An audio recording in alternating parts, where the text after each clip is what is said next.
Okay. So we were learning Hilchos Berachos, and I think we spoke last week about the history of Berachos, the origins, who wrote them, the different categories of Berachos, and I wanted to speak this week about the text of Berachos in more detail. So I mentioned last week different categories of Berachos. One bracha is min haTorah, a Torah obligation, Birchat Hamazon. Other brachas are rabbinic, by and large, Rabbanon. Discuss the different categories of brachas and mitzvahs, brachas on benefiting, mainly food, brachas of thanks to Hashem, brachas of praise to Hashem, and tefillah, brachas which are requests or bakasha. This week I want to look at the common formula used for all brachas, the text Baruch Atah Hashem, Elokenu Melech HaOlam, and what exactly that text means. And then we'll look at a couple of sample brachos just to understand how then the bracha carries on. So that's what we'll do this week. We'll look at the text. And if we have time, maybe we'll also begin discussing some halachos about how one should say a bracha, the manner in which one should say a bracha. We'll see where we get up to. So the first word in a bracha is, of course, the Baruch. And this is not a simple word to translate. The word bracha really has two suggestions as to its meaning. Either it means blessing, like we're used to understanding it as a blessing, and the etymology of this, Rabbeinu Bachai links it to the word brecha, which means a pool. So in your modern Hebrew, you may know brechat schia is a swimming pool, brecha is a pool. In classical Hebrew, if you go around Eretz Yisrael, the land of Israel is dotted with springs. Many places are. And a spring bubbles out of the ground, and around the spring you dig a sort of pool that collects the spring water. So it's like the overflow pool of the spring, and this is the brecha. This is the pool which is around the spring.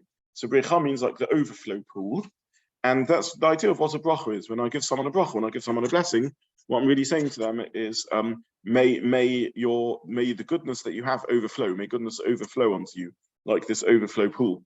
So all of us have things we need. We're all lacking things. And we turn and say, I give you a bracha, you should have good health, you should have livelihood, you should have happiness, whatever the things are that you're lacking. So this is the idea of a bracha, the overflow pool. Now, if this is the explanation of the word bracha, I understand how I can give a bracha to individuals, but human beings, but it's not so clear-cut how I can give a bracha to Hashem. Right? So that's that's a problem with that translation, the translation that comes from Rabbeinu Bachai. There is a Kabbalistic source called the Sefer HaBohir, the book of clarity or illumination, in which it suggests that the root of bracha is from submission. Now you're familiar with this word because in Elokenu we talk about Hilchot Tichra Kol Berach. Every knee should crouch down in front of you. And the word Baruch means to submit or serve or acknowledge. So that's the second meaning of the word bracha. When I say Baruch Atah Hashem, I'm saying I'm submitting to you, O God.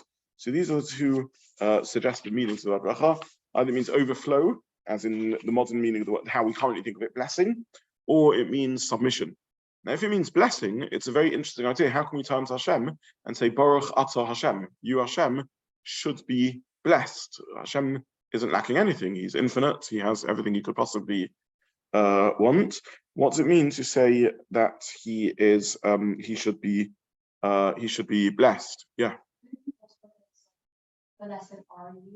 So it could be, one suggestion is it's a statement of fact.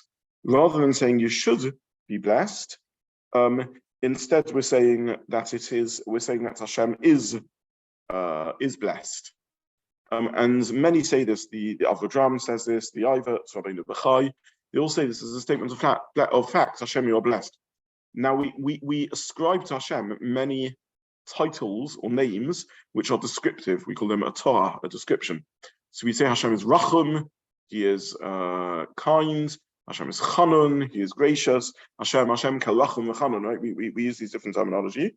And therefore, according to this explanation, Baruch is in a sense one of the descriptions or names of Hashem. Hashem is blessing. He is the source of all blessings. He is blessed, because he is the essence of overflowingness. We all sustain ourselves and live off his overflow of abundance, and therefore that's what we're saying. Baruch Atah Hashem means you are blessed Hashem, or you are Baruch. That's your title, just like you're Rachum, you're kind, similarly, or merciful, or Chanun, you're gracious. Similarly, Baruch, you are blessed. That's one explanation, and many important thinkers, Rabbi Bechai, Avajam, and others say this. The Kabbalists, and this is quoted in the name of the Vilna Gaon by his primary student, Reb Chaim Volozhin, it says that no, this is indeed a bracha. We are giving Hashem a blessing. And we do find various sources that speak about human beings giving brachas to Hashem, including a Gemara in which the Gemara says that Hashem turns to Rabbi Shmuel Kohen Gadol.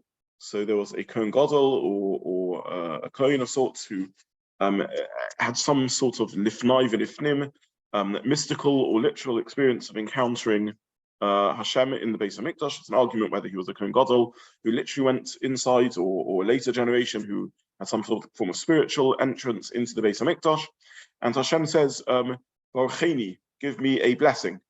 So there's the idea that humans can bless Hashem. So what does this mean, that a human can bless Hashem? Well, the answer is that even though Hashem is infinite and has everything imaginable, everything that's possible, he has chosen to give control of this space to us. He's chosen to give us control of the world. And we have ownership over whether his presence is felt here, is experienced here or not. In other words, there's an old Hasidic tale that's a similar idea, I think, with the Kotzker. Perhaps someone his students turn to the Kotzker Rebbe, turned to a student of his and said, the Kotzker said, where is God found? And he says, well, everywhere. And the Kotzker Rebbe says, where is God found? And the student is puzzled, Hashem is everywhere. And again, the Kotzker Rebbe asks him, where is Hashem found? Where is God found? And this time the Chassid realizes he shouldn't answer, he keeps quiet, and he says, wherever you allow him in.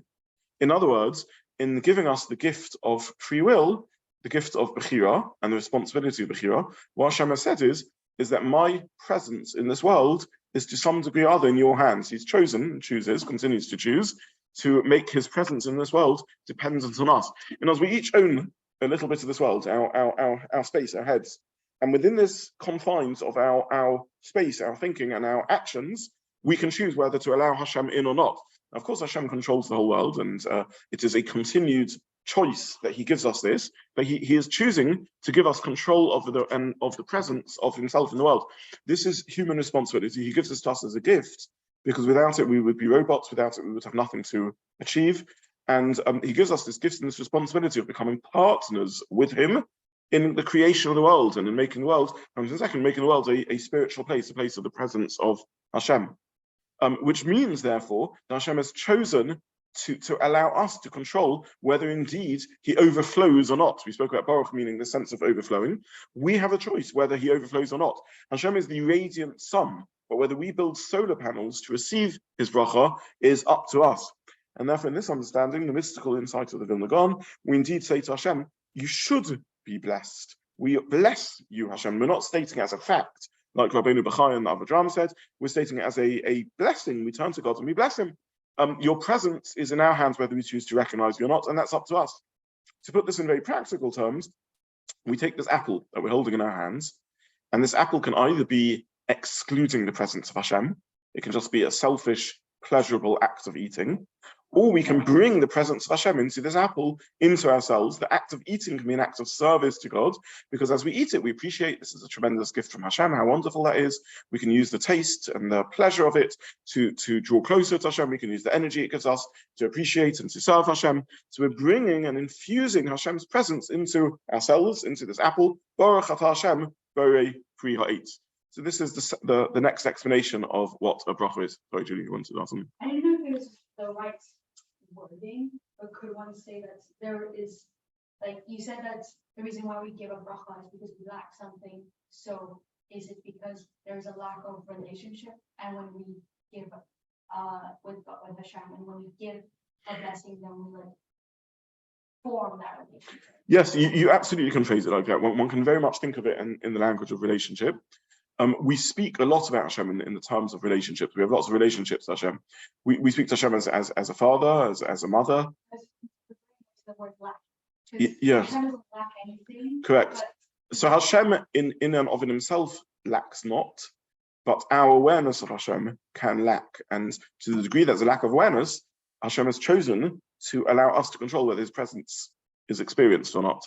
And therefore, in that sense, we can talk about the overflow of Hashem. And yeah, we speak about it as a relationship a lot.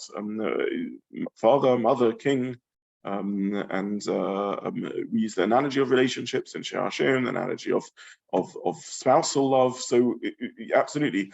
And in any relationship, to a degree, you can only do so much, but then the other one has to respond, and therefore that is in our hands, whether we respond or not. So we walk a fine path over here. On the one hand, we recognize that Hashem lacks nothing, and he chooses to maintain our existence constantly.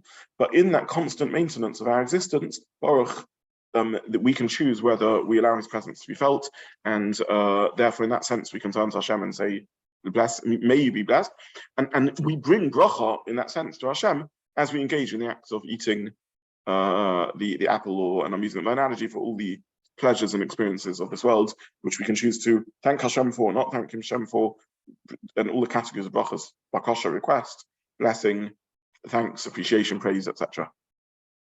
So that's the meaning of the word Baruch. The bracha carries on, and it says, Atah, blessed are you, Hashem, or you are blessed, however we translate the bracha. And this is a very daunting word to say, a very challenging word to say, because it's in the second person.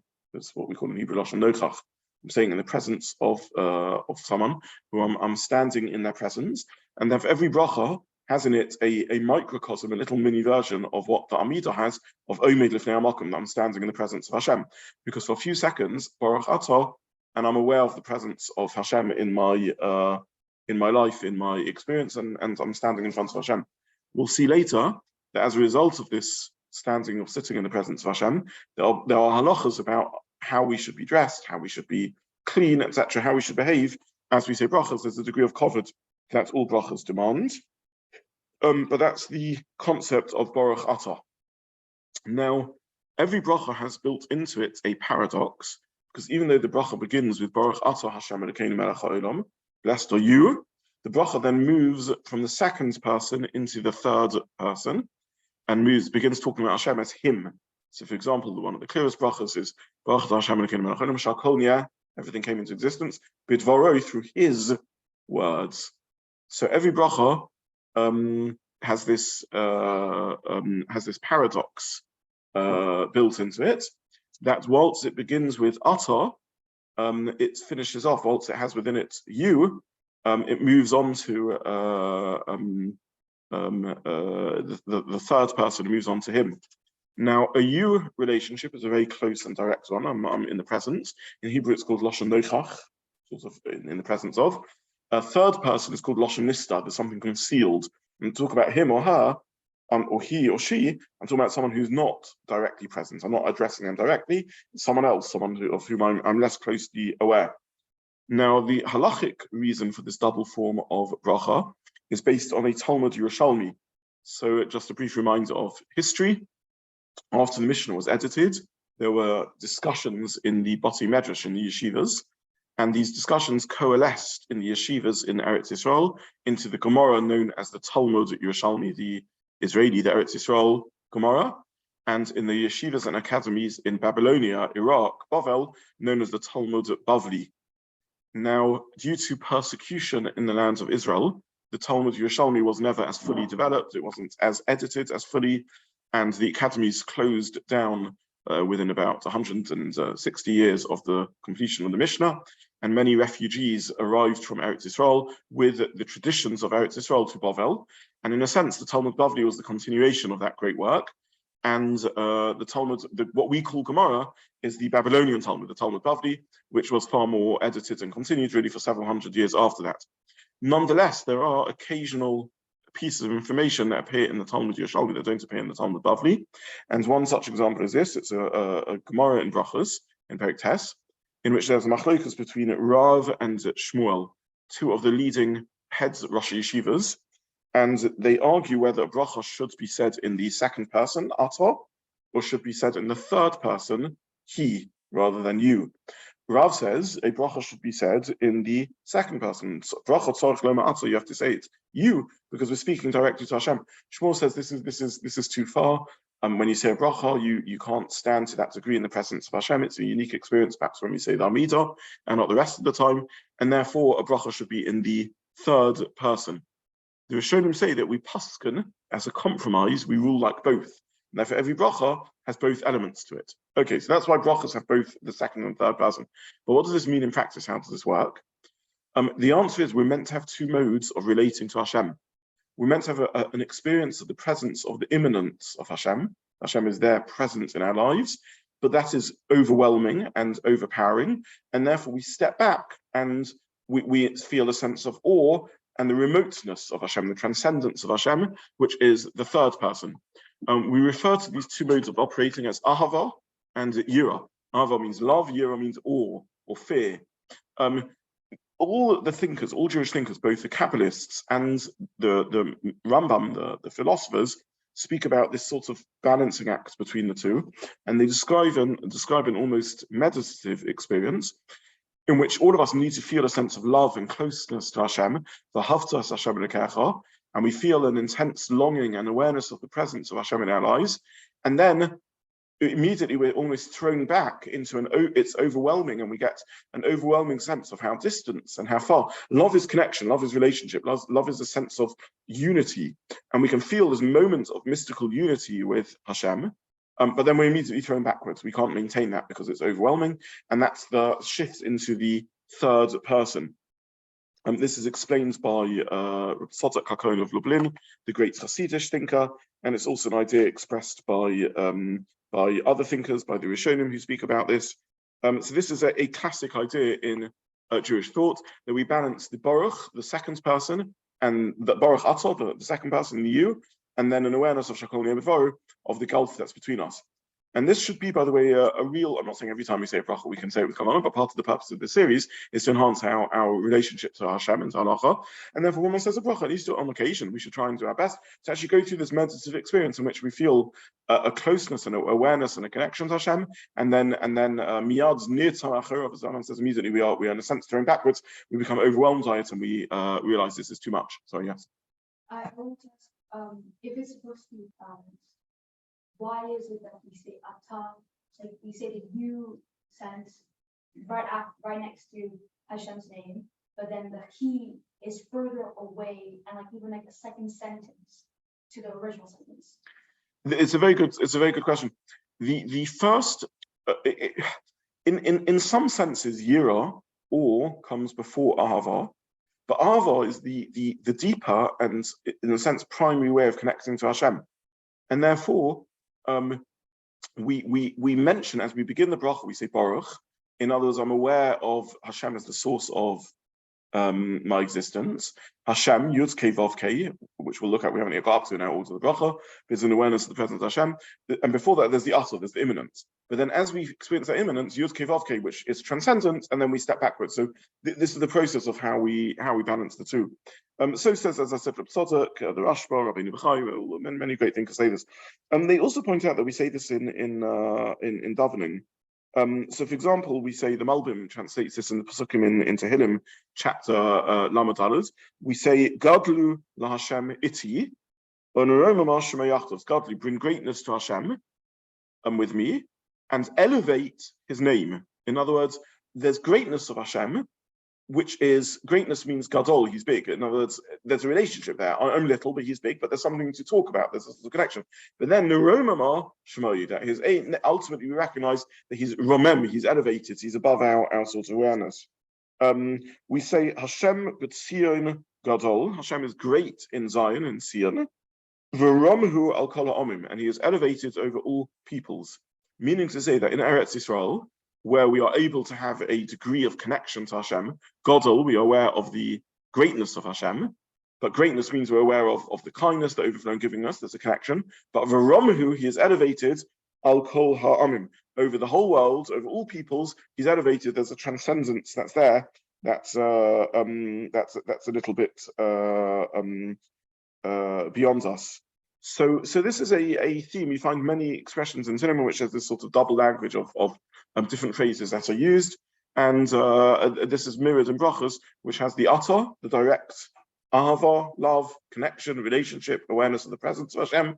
And then Yira, I'm sort of overwhelmed by that, and I need to step back. And we're constantly in this tension of striving towards, and yet aware that there's a gulf of infinity between us finite beings and Hashem, who is infinite. So this is the second point, the Bracha Baruch Atah. We then move on to the first name of Hashem, Yud Kei Vav Kei, Baruch Atah Hashem.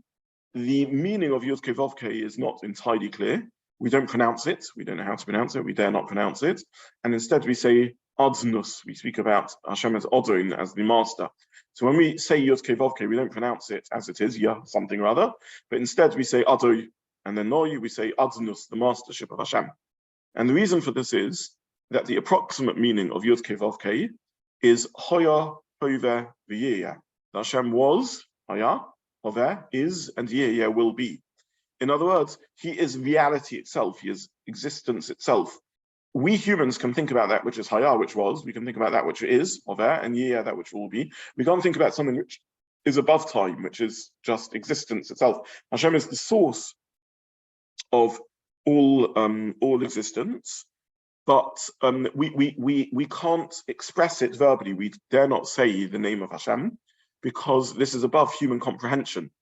We are finite beings. We can't directly talk about that which is infinite, that which is beyond.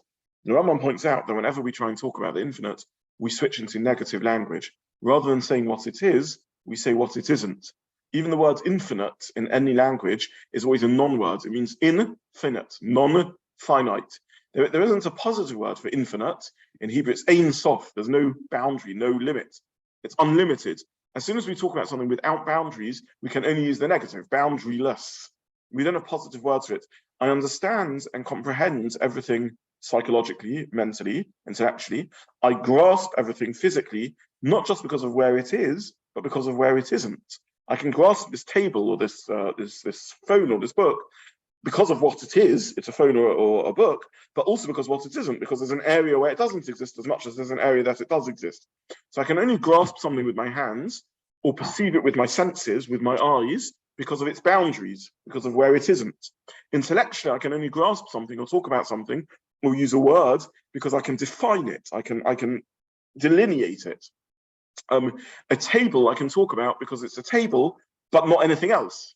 If it's everything, then I have no words for it. It's nothing. If it's everything, it's just boundary. That which is infinite, which has no outside, which is unbounded, I can't grasp physically with my hands, and I can't grasp it intellectually with my mind. And therefore, the most we can say when we wish to describe the Hashem himself, as it were, is to surrender description and just say, he isn't, he is infinite, he's Ein Sof. Even when we use sort of type of positive language, the Rambam points out what we really mean is negative language. So when we say he is all-powerful, all-powerful doesn't mean this and this and this and this. He's got power over that, he's got power over that, he's got power over that, and he's got power over that. Listing everything, it means he's unlimited. There's nothing that restricts his power, is the real meaning of the word. So when we really want to sort of try and describe what Hashem is himself, description involves delineation, outlining. We can't do that, and therefore we use negative language. And therefore we don't say the name of Hashem, Yud Kei Vav Kei, because it's a non-name. We have the words, Hoya Hove V'yeh, but what it means is above time and space, and therefore we don't use it. Instead, we call Hashem Adon, right? We say a different word to him. Adon means master. Adon Kol, the master of everything, meaning to say, and this is how the Ramchal explains it, the closest approximation we can get to it is that he is the master of everything and the source of existence of everything, but more than that, we're not able to say, and therefore we say Baruch Atah Adon, but we are aware in our minds that what we're really saying is Yud Kei Vav Kei, that Hashem is above and beyond.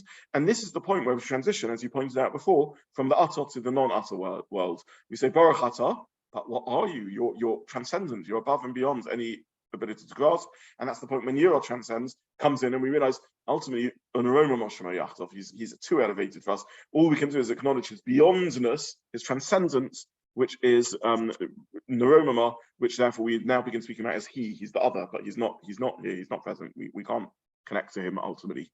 So yeah. Why is it that I don't know how to say the word without saying the word, so the second, Baruch, Atah, the second word. Adon, yeah, the Adon name, yeah. Elokenu, yes. What them, they are not God's name. So they are. What does a name mean? So God has many names, as do humans. So I possess many names, right? What are my many names? To a friend, I might be called by my first name, Eliezer, or my wife. To my children, I might be Atah or Daddy or whatever it may be. To a congregant, I might be Rabbi Zobin.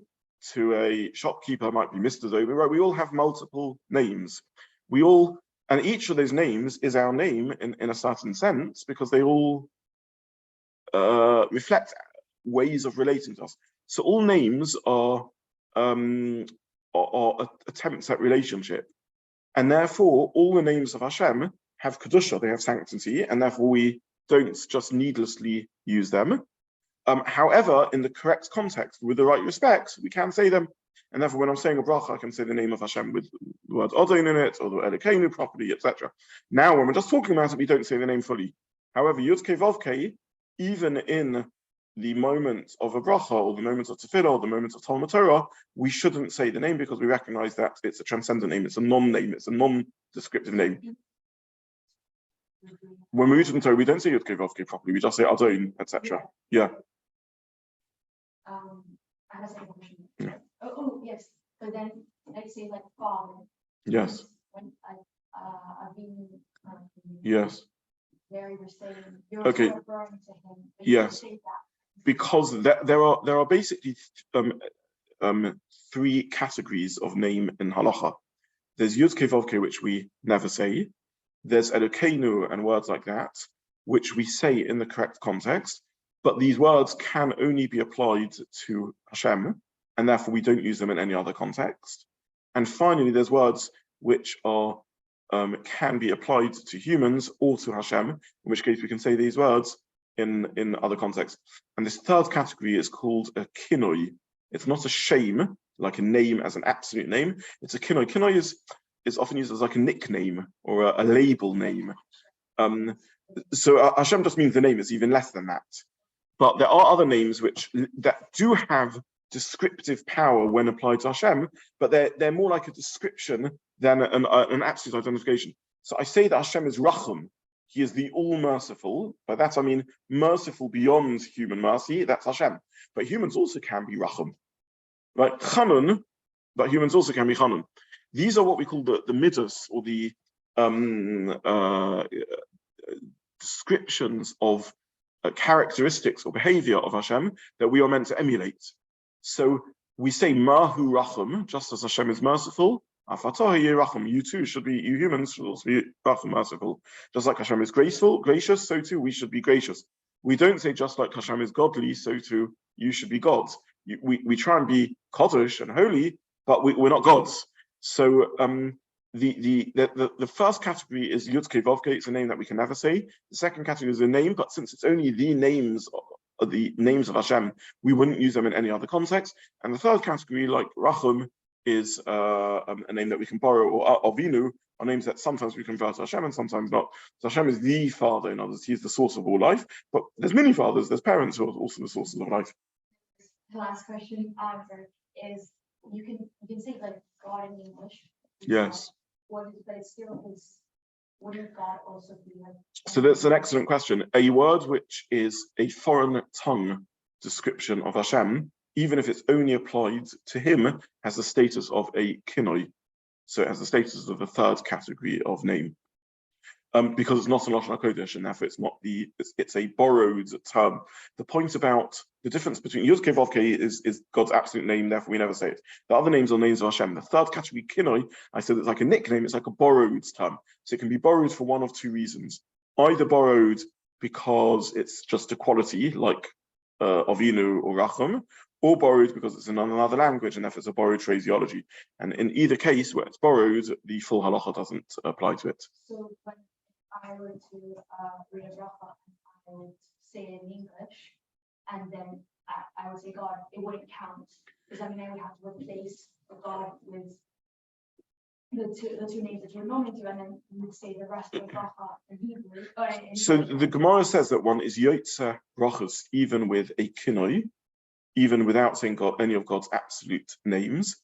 However, that's not the ideal way to make a bracha, because the Gemara says explicitly you can say a bracha in English, or when I was talking about different language, Aramaic, it says Baruch, Rachmana Dahibit, etc. The best is the merciful ones. It uses the Aramaic word for Rachum, or perhaps in Aramaic Rachum means the loving one rather than the merciful one, but it uses Aramaic language, including the name of Hashem in the bracha. So you can say a bracha using a kinoi, using a nickname of Hashem rather than Hashem's proper name. Obviously, the optimal way to say bracha over time is to learn the Hebrew terminology.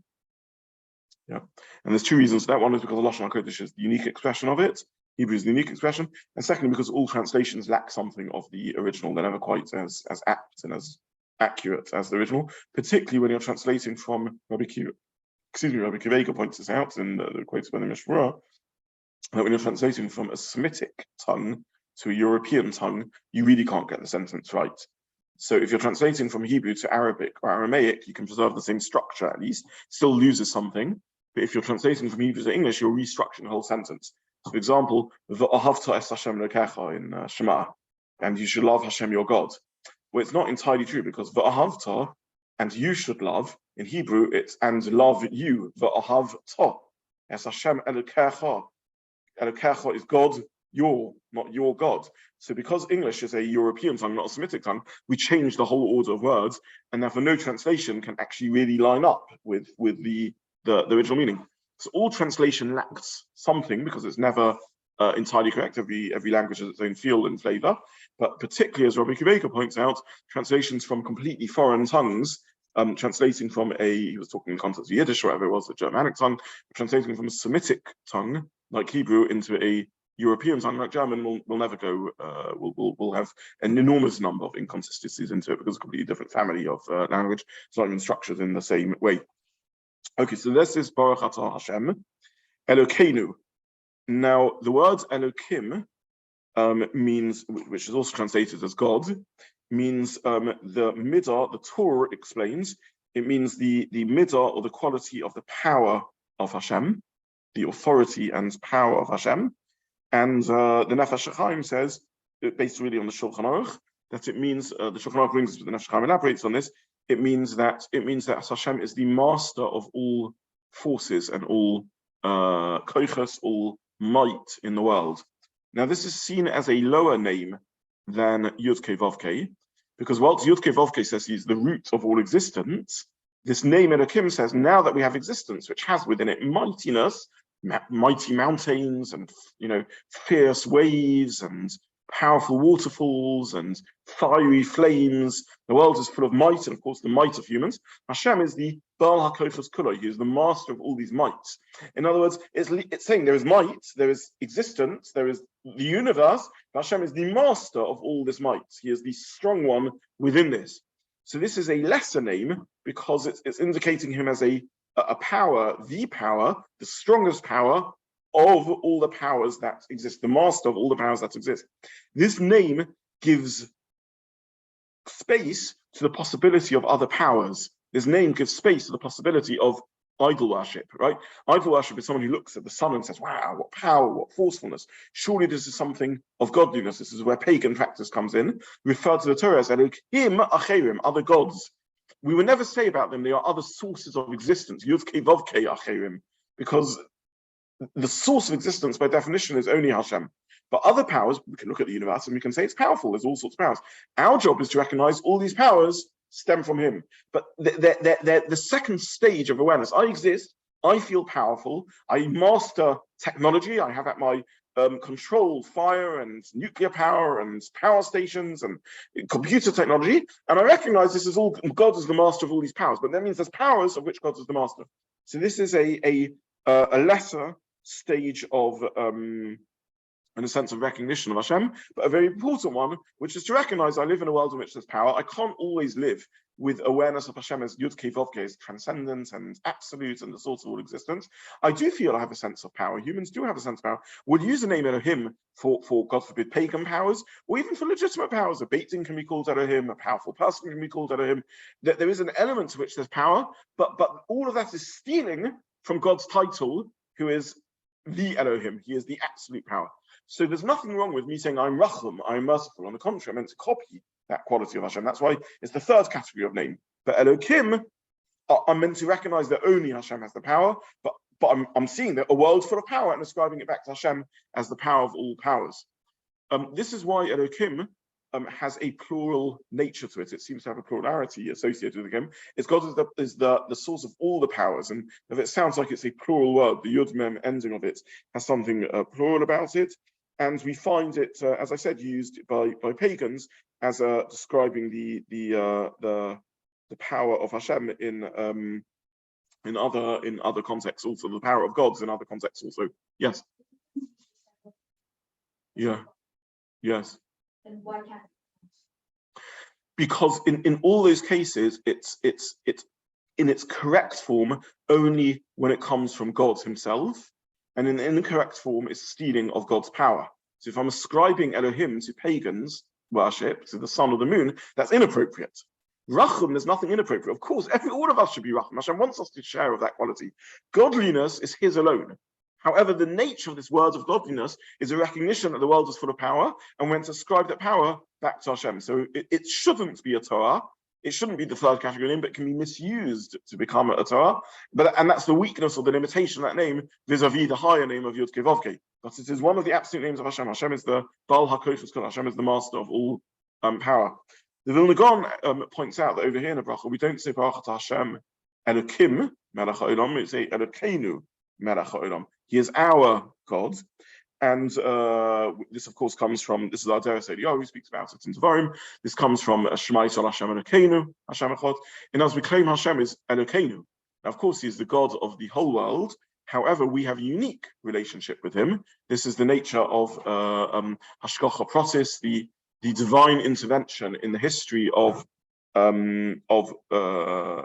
humanity, and in which we see HaKadosh Baruch as having a covenant, a particular and unique relationship with Klal Yisrael, in which our history is mapped out, and therefore Elokenu, and therefore for the whole world Hashem is Elokim, but we also acknowledge Hashem as Elokenu. He is our Elokim, and we have a unique connection and relationship with him. So this is Elokenu, and finally for today I'll finish off with Melech HaOlam. The Gemara in Berachos, Daf Mem Amud Beis, says that every bracha has to have the word Melech in it. Any bracha, called bracha she'ein ba malchus, any bracha that doesn't have within it the concept of kingship, eina bracha is not a bracha.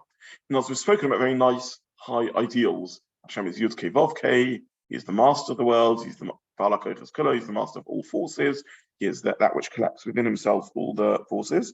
But in addition, Hashem is Melech. Melech means he runs the world, and Melech means that he instructs, he is the Mitzvot, he is the commander.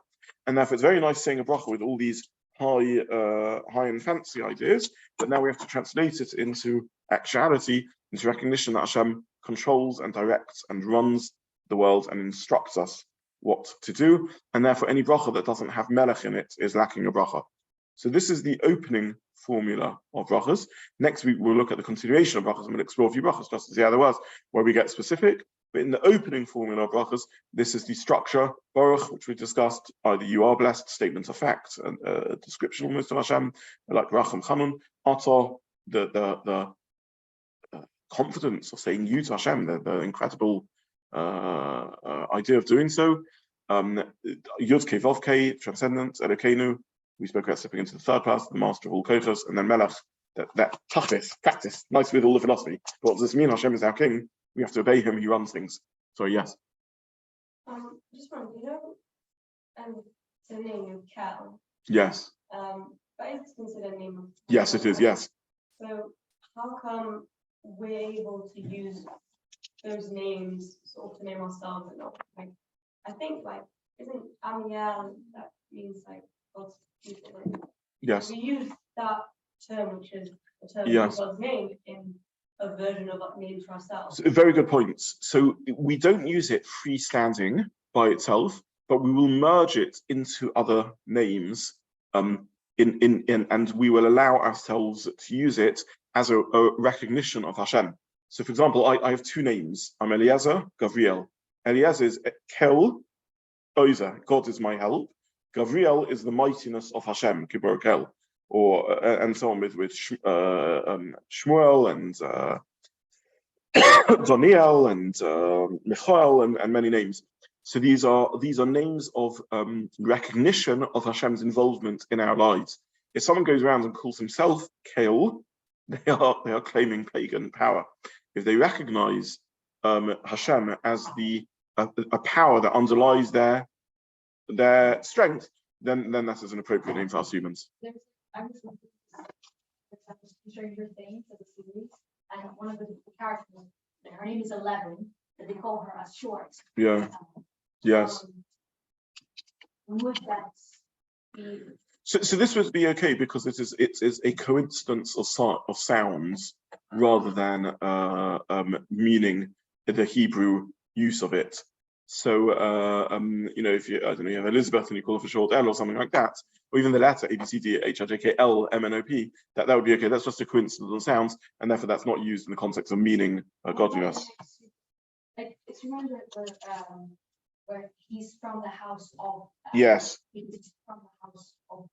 Essentially, the whole point of Superman was to give hope for the Jewish people during World War II. Yes. So, like, it's supposed to be like the house of God. Would you be able to like call yourself So even though they used it as a piece of fiction, they just chose the name as a syllable, and again, I don't think that would apply. Yeah. So it's true that in that case they were aware of the symbolic significance of it. But again, it's not a word in Hebrew, and therefore it wasn't mentioned. Yeah.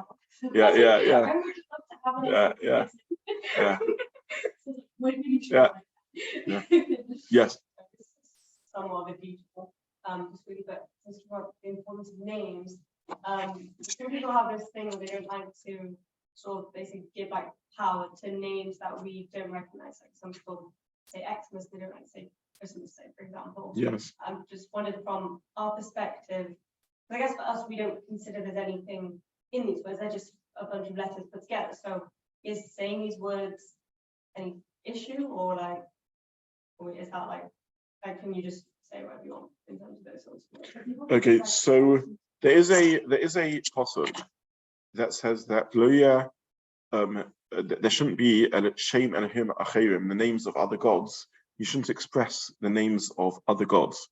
And this is a way of keeping a gulf and a sense of distance and foreignness and strangeness between us and names of pagan gods. Now, the application of this into halachic practice is sometimes a little difficult. So just to give you a series of examples, if you think about the names of the week in English, Thursday is Thursday, Woden, Wednesday, Wednesday, and so on, they're names after Nordic gods, but nonetheless we're allowed to say it because it's become secularized, it's just become names of the week. I believe Mumbai is named after a Hindu god, and so on. These just becomes names of locations. However, in addition, by the way, these gods have ceased to be gods because no one seriously worships. In the case of Woden or Thor, there's no worshippers left. However, if there's an active name of a pagan god, we should indeed avoid saying it. Okay, now we consider the founder of Christianity, and let's think about each of his names. So the first name, beginning with J, though personally I avoid saying it because of the sensitivity towards this, at the end of the day is just a Greek version of a Jewish name, Yeshua, and there's plenty of people called by that name in Spanish-speaking countries, and it has no significance, right? It's just the name of a person. The fact that that person was later deified, declared a god by his followers, doesn't mean that the name in and of itself is a name of a god. It's just a personal name which was deified. Then we have the second of his names, C, beginning in C, which is a Greek word again, it means anointed, referring to his messianic status, because not only was he God, he was also Mashiach, he achieved lots of things, so lots of titles. So he is the anointed one, he's referred to as the Now again, in that sense, therefore, it is not the name of a foreign god, it's not Shem and Himachayim, and therefore this wouldn't apply. However, I don't particularly wish to acknowledge or use my speech to declare him anointed, to declare him Mashiach. I don't believe he was, and therefore, again, I wouldn't naturally say that. Doesn't mean it's also to say, no, it's not also al pi halacha, because, as I explained, the first name is a personal name, the second name is merely a declaration of anointed one.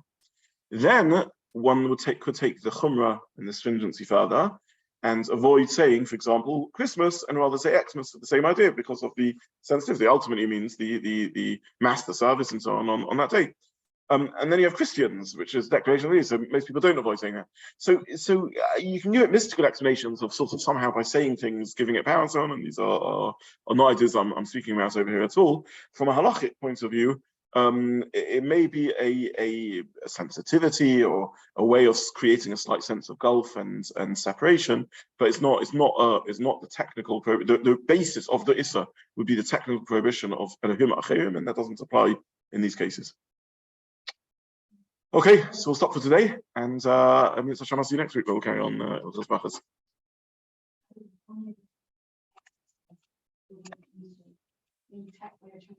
Yeah, Yeah, but a lot of people use it for that.